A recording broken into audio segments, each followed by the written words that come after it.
7 contracts, I wrote, these contracts do not contain Roy Jones Jr., James Toney, or Michael Nunn. They're the 3 names. These are separable negotiations. And I wrote them on every 7 contracts. So when I flew home after the fight, he phoned me, he said he wants me to fight Michael Nunn next. And I said, no, we're not fighting Michael Nunn next. It's not in our contract to fight Michael Nunn. So these are separable negotiations. So I said, offer me proper money and we might consider it.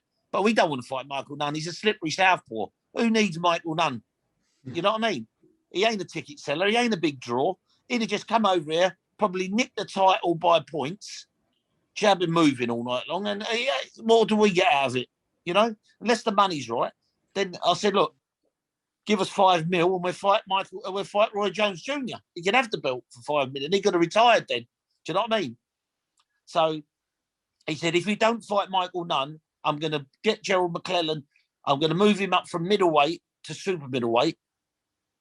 And we're going to bring him over and take the title off you. Who said that? Don King? Yeah, Don King said it. So I said, okay, I'll speak to Nigel. So I went and told Nigel exactly what he told me. Nigel turned around and said, Pete, go and tell him to bring him over. I ain't frightened of him. I'll fight him. So that's what he did. He went to the WBC convention. He asked the board there.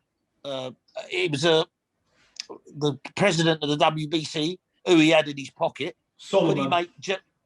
Solomon, Jose Sullivan, the senior, not the junior.